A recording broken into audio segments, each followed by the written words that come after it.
Have you ever wondered why some people pull away from you? Not because of anything you've done, but because of the light you carry? Why does your faith unsettle others?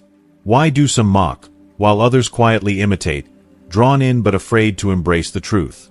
In this video, we're exposing the unseen battle, the subtle war waged against your soul, the small compromises that lead people astray, and the hidden transformations happening in those who resist you the most. The enemy doesn't attack in obvious ways. He whispers, he persuades, and he tempts in the smallest of choices.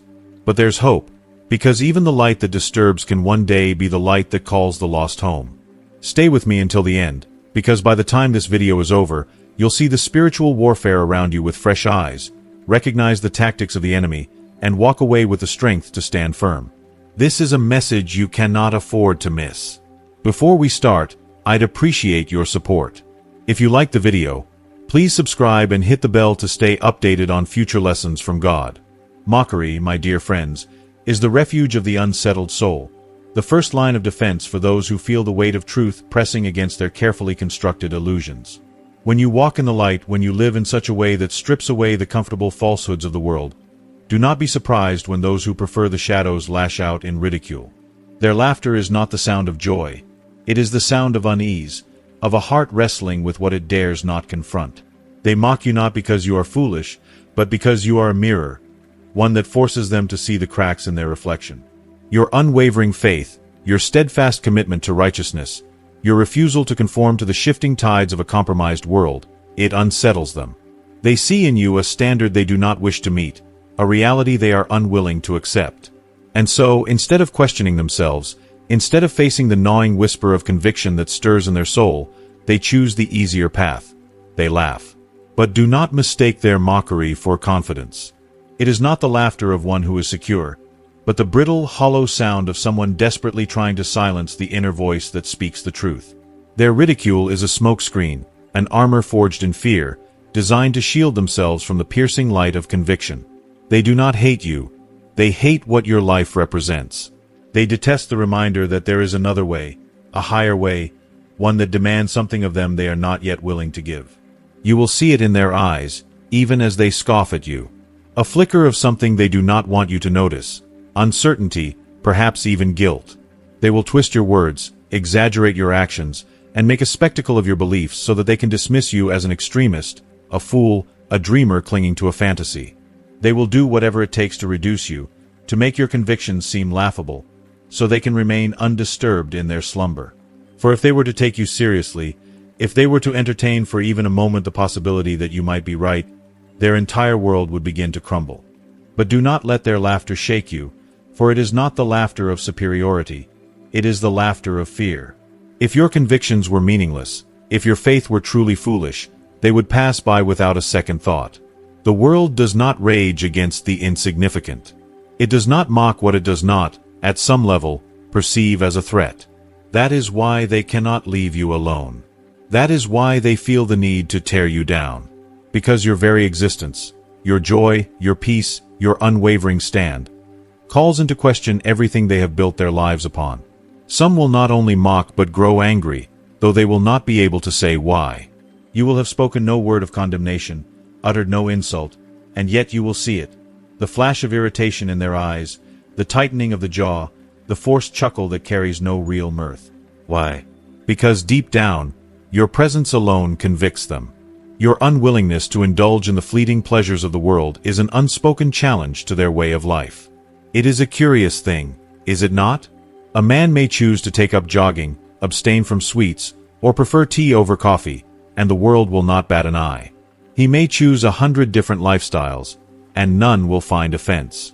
But the moment he walks in righteousness, the moment he refuses to partake in the indulgences that others cling to, he becomes a target. Holiness, true and unshakable, has always been offensive to those who are not ready to let go of their chains. So do not be discouraged when they laugh. Do not be shaken when they scoff. Instead, wear their mockery as a badge of honor. For if the world ridicules you, it is only because you stand apart from it. And that, my friends, is the greatest testimony of all. Keep walking in truth, keep shining in the darkness, and let the laughter of the unsettled be the proof that your path is right and your calling is sure. They will accuse you of arrogance, of thinking yourself above them, though you have uttered no word of condemnation. They will call you self-righteous, though your heart is heavy with nothing but humility and love. They will twist your silence into judgment, your convictions into pride, and your restraint into an unspoken rebuke. Your very existence, your quiet refusal to indulge in the same vices that entangle them, will be enough to unsettle them. If you do not drink, the drunkard will feel exposed in your presence. If you do not gossip, the slanderer will grow restless in your silence. If you do not laugh at their crude jokes, their laughter will falter and fade, laced with discomfort. They will say you judge them, though no judgment has passed your lips. They will take offense where none was given, and bristle at your restraint as though it were a silent condemnation. Why? Because it is the nature of light to reveal what hides in darkness. A man sitting in a dimly lit room feels no discomfort until a window is thrown open, allowing the sun to pour in. Suddenly, he sees what he had been blind to: the dust swirling in the air, the stains on the walls, the cracks in the foundation. He cannot unsee it. At that moment, he has only two choices. He may feel the sting of conviction and set about cleansing what he now knows is unclean, or more likely, he may grow angry at the one who opened the window. It is easier to despise the light than to admit one must change. And so they will hate you, not for any harm you have done them, not because you have spoken against them, but because your very presence has become a mirror in which they glimpse what they would rather ignore. You did not seek to expose them, yet exposed they are. You did not intend to make them feel small, yet in the presence of true righteousness, all lesser things shrink. And so, rather than reckon with their conscience, they will turn against you. Some will attempt to argue, not because they seek understanding, but because they hope to provoke you. They will look for any sign of hypocrisy, any slip of the tongue, any moment of weakness they can seize upon. If they can make you stumble, they can dismiss you. If they can enrage you, they can soothe themselves with the belief that you are no different than they are. They will test you, hoping to find a flaw that justifies their own. They will accuse you of pretending to be perfect, though you have never claimed to be. They will set traps before you, hoping to catch you in a moment of weakness, so they can point and say, "See? You are no better than us." They want you to fall, not because they desire truth, but because they need an excuse to reject it. For if they can prove you to be just as flawed, then they can continue in their ways without guilt. If they can make you falter, they can dismiss your convictions as nothing more than hypocrisy. But do not oblige them. You need not answer every accusation, nor must you rush to your defense. Stand firm in quiet strength. Walk humbly, even as they misunderstand you. Let your conduct be your testimony, for a life of integrity will silence even the most persistent of detractors. Do not let their anger shake you. It is not truly you they rage against, but the one who dwells within you. The world hated him first, and so it will hate those who bear his image. But remember this, my friends: do not return hate for hate. Do not repay their bitterness with scorn, nor their accusations with self-righteousness. Be patient. For anger is often the last shield of a conscience that knows, deep down, that it is being called home. Many who fight against the truth do so not because they do not hear it, but because they hear it too well. Their resistance is not the absence of conviction, but the presence of it. So love them still. Even as they mock you, even as they turn their backs on you, even as they cast you aside, love them still. Pray for them, that one day the very light that offends them now will be the light that leads them to redemption. For some, the transformation will come in time. The seeds of truth, though resisted now, may take root in ways unseen. But know this: not all opposition comes with the noise of angry words or scornful laughter. Some will not argue, nor will they mock. Instead, they will simply drift away. There will be no grand scene, no heated confrontation, only silence. One day, you will notice that they no longer seek your company as they once did. Conversations that once flowed effortlessly will become strained. Invitations that once came freely will cease. They will distance themselves, not because you have wronged them, but because they no longer feel comfortable in your presence. You will not have changed, yet they will find that they can no longer be as they once were around you. This, too, is a form of rejection, and in many ways, it is the most painful of all. There is no clear enemy to confront, no argument to resolve, only absence. One by one, They will fade from your life, not with a bang, but with a whisper. And you will be left wondering if you should have spoken less boldly, if you should have softened your convictions, if you should have dimmed your light just enough to make them stay. But do not grieve too deeply, for this is the cost of walking the narrow path. Not all will walk it with you. Some will turn back, some will veer off, and some will grow weary and stop altogether. But you, keep walking, keep shining, keep standing firm. For though some will leave, others will be drawn. Those who truly seek the truth will find solace in your unwavering presence. Those who long for something more will recognize, in you, a glimpse of the way home. And in the end, that is worth far more than the fleeting approval of those who cannot yet bear to see the light. So be steadfast. Be unshaken. Let the world accuse you, mock you, misunderstand you, but never let it change you. For the path you walk is not for the approval of men, but for the glory of the one who called you. And if that means losing the world, then so be it. For what is the world's approval compared to the eternal embrace of the one who formed you, who knew you, who called you by name? Stand firm, my friends. The light you carry is not meant to be hidden, nor is it meant to be dimmed for the comfort of those who fear it. Shine boldly, shine brightly, and let the world do as it will. You might find that the invitations grow fewer, the conversations more strained, and the meetings more distant. Where once you were eagerly welcomed, now you are merely tolerated, acknowledged out of habit, but not truly embraced. And then, little by little, you are avoided altogether. There are no dramatic goodbyes, no angry words exchanged, no great betrayal, only silence. The warmth of companionship that once surrounded you begins to wane, until one day, you realize you are standing alone.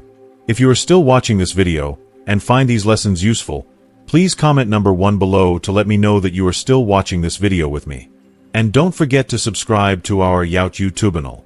This can be a painful thing, for it is not the loud rejection of an enemy, which can be met with defiance, nor is it the sharp sting of a direct insult, which can be answered with dignity. No, this is something far more subtle, far more insidious. A slow, quiet fading of a friendship, the erosion of connection, the gradual withdrawal of affection without explanation. It is the kind of loss that leaves you bewildered, searching for answers in the echoes of conversations that once brought joy but now bring only confusion. At first, you will wonder if you have done something wrong. Did you offend them? Did you hurt them? Did you say too much? Or perhaps too little? You replay moments in your mind, scrutinizing your words, your actions, your very presence. Perhaps you have tried to reason with them, to bridge the widening gap with explanations, assurances, or even apologies, only to find that your words fall flat, met with nothing but polite disinterest or a dismissive shrug. And that, my dear friends, is where the wound cuts the deepest, because there is no confrontation, no moment of closure. Just absence. It is a silent grief, a loss that does not announce itself with a bang but instead seeps into your soul like a slow-moving tide, until one day, you wake up and realize the distance has become too vast to cross. You are left to ponder, to question, to ask yourself where you went wrong. But here, my dear friends, is where wisdom must prevail. The truth is, this distancing is not necessarily a mark of something wrong in you. It may be a sign of something stirring within them. You see, light is uncomfortable for those who prefer the dark. It is an unwelcome guest in the chambers of complacency. And when you choose to walk in the light, to live with integrity, to pursue righteousness, to stand firm in your faith, you do not even need to say a word before the mere presence of your life begins to cast shadows on those who have made peace with the darkness. To them, your joy is unsettling. Your peace is convicting. Your unwavering devotion to truth is an inconvenience. Even if you do not judge them, even if you love them as you always have, they will feel exposed. And so, they will do what human nature so often does when faced with discomfort. They will retreat. They will build distance, not because you have pushed them away, but because their conscience is calling them to account, and they are not yet ready to listen. Imagine the night sky, vast and endless, filled with stars that seem gentle and distant, a quiet beauty in the heavens. From far away, they are admired, even adored. But if you were to bring one of those stars close, too close, it would no longer be a soft, twinkling light. No, it would be an all-consuming blaze, too bright to look upon, too hot to endure. What once was beautiful from a distance becomes unbearable up close. This is what happens when the light of truth draws near to those who are not ready to see. It is not that they despise you, it is that they cannot bear the exposure. It is easier to withdraw into the familiar comfort of the shadows than to stand in the radiance of something that forces them to acknowledge what they have long ignored. They do not flee from you, they flee from what your presence makes them feel. And so, they may drift. They may speak less. They may disappear from your life without a word of explanation. But do not take this as a personal slight. It is not truly you they are rejecting, but the truth you carry, the truth that, by its very nature, disrupts, challenges, and calls for change. What should you do? Do not chase after them. Do not beg them to stay. Do not dim your lights to make them more comfortable. Love them still. Pray for them. Keep the door open. Because, my dear friends, while they may flee now, the very light that disturbs them today may be the light that draws them back tomorrow. The human heart is a complicated thing. What it resists in one season, it may long for in another. The truth that offends today may be the very truth that saves tomorrow. And when that day comes, when their hearts soften, when their souls grow weary of the darkness, and they begin to seek the warmth of the light they once shunned, you will be there, arms open, ready to welcome them home. But make no mistake, the enemy will not be content to simply watch as you stand firm in your faith. He does not always come in the form of open persecution or loud opposition. No, he is far too clever for that. Instead, he works subtly, weaving himself into the small moments, the daily choices, the whispered doubts. He does not seek to destroy you all at once. He seeks to erode you little by little, not through great battles, but through 1,000 tiny compromises. Temptation, my dear friends, is often not a shout, but a whisper. It does not announce itself with force, but rather with gentle persuasion. It comes disguised as convenience, as comfort, as something harmless. It tells you that bending just a little won't hurt. That softening your stance just once won't matter. That keeping silent when you should speak is not a denial, just wisdom. And so, the battle for your soul is not always fought on grand stages. It is fought in the quiet moments, in the choices no one else sees, in the slow fading of conviction as the world lulls you to sleep. This is why you must remain vigilant. The enemy does not need to turn you into a great sinner to claim victory. He only needs to make you complacent. He only needs to make you comfortable enough in the dim light that you no longer seek the brilliance of the sun. And so, guard your heart. Stand firm, even when the world around you drifts into the shadows. Even when you walk alone. Even when you are misunderstood, abandoned, or ridiculed. In the end, what is lost in this world is nothing compared to what is gained in eternity. The approval of men is fleeting, but the favor of God is everlasting. The company of the crowd may bring temporary comfort, but the presence of the Almighty is the only true refuge. So walk boldly, my friends. Do not be discouraged when the world grows distant. Do not grieve when friendships fade. Do not fear the loneliness of the path, for you are never truly alone. And when the night seems darkest, when the world turns its back, when the enemy whispers that you have lost too much, remember this: the light within you is not meant to be hidden. It is not meant to be dimmed for the comfort of those who fear it. It is meant to shine. And so shine boldly. Shine brightly. And let the world do as it will. He will never boldly challenge your convictions head-on, for he knows that such a confrontation would only serve to fortify your determination. Instead, he operates in the shadows, with a whisper that reaches deep into the recesses of your heart, coaxing you to take just one small, seemingly inconsequential step away from the path. Surely, this little indulgence is harmless, he suggests with a beguiling tone. What harm could there be in this one tiny concession? Did God truly say you must avoid this, or can you not stretch the rules just a little? After all, what difference would it make? In these moments of vulnerability, when the pull of temptation is at its strongest, he will cunningly distort reality. He will make the wrong appear almost right, and the gray will seem as though it could be pure white. The offer will be so subtle, so tempting, and so reasonable, that you may even convince yourself it's a harmless deviation, one that no one will notice. He tells you that everyone else is doing it and that no one will judge you. After all, you have been so faithful, so strong. Doesn't your steadfastness deserve a small reprieve? Why not take just one step off the path? Just one small detour. Surely, it will not have any lasting consequences in the grand scheme of things. And here, in this deceptively quiet moment, many fall. Not with a thunderous crash, but with a gentle, almost imperceptible surrender. The true peril does not lie in the grand, glaring sins, but in the gradual erosion of our resolve. A little compromise here, a small bending of the rules there, and before we realize it, the path we once walked becomes a distant memory, replaced by the vast wilderness of disobedience. This is where the enemy wages his most insidious battle, not by forcing us to abandon our faith outright, but by coaxing us into just enough disobedience to dull our sensitivity to the truth and our desire to stay close to God. He understands that one small step off the path can lead to another, and before we know it, we are far from where we once stood. The voice of temptation is often gentle, soothing, and relentless. It whispers that we are too rigid, too extreme, that the world has changed, and we must change with it. It promises comfort, acceptance, and the illusion of peace. It is a voice we might even hear in the well-meaning words of those we love. Friends and family who have our best interests at heart but do not understand the true cost of discipleship. You don't have to be so serious about all this, they might say with concern. You're making it harder than it needs to be. You deserve a break.